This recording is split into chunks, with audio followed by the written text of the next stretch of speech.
Hi, I'm Janae Whitaker, and I have the honor of being mistress of the trades of millinery and mantua making. And I'm here today at Collections with my colleagues. Hi, I'm E. Catherine Hargrove. I am the apprentice to these trades. And I'm Rebecca Godzik. I'm the journeywoman milliner and mantle maker. And we're here to study a gown that is currently in the Colonial Williamsburg collection on loan from the Mary D. Deering collection. It's early 19th century, beautiful printed fabric. And when we study something, the first thing we do is sit down and just sort of stare at it a while and look and see if we can find some of its secrets.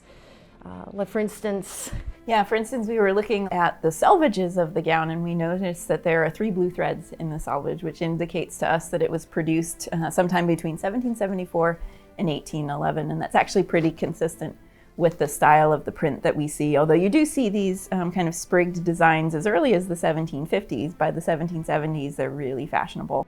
And as we are discussing it, that is one of the reasons why we decided we wanted to study this gown, in addition to the fact that the fabric has been copied.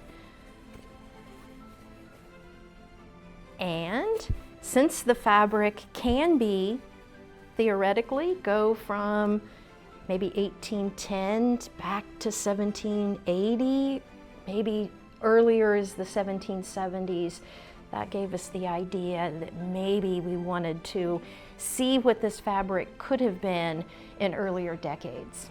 The fabric itself was block printed, and so once in a while we also try to figure out how big the block was, and we think we might have found the registration marks here and here, here and here. Yeah, so it was a nice sized block. The fabric is in fabulous condition, and so it's also giving up its secrets as to the construction. For instance, the gown itself, the bodice was made completely, and then the skirt was added. Typical of 18th century construction, it appears the sleeve was slit up the arm, and so you have sort of uneven seam allowances, or what the 18th century called turnings. One of the other secrets that the sleeves gave us was that we think there are actually extensions attached, so it could become long-sleeved, because there are buttons that are hidden, stitched to the lining of the gown, tucked underneath the outer layer. So we think that there were probably removable sleeves that could have changed the style as well. That's one of the differences between a technological reproduction and a classic reproduction, a stitch-for-stitch reproduction.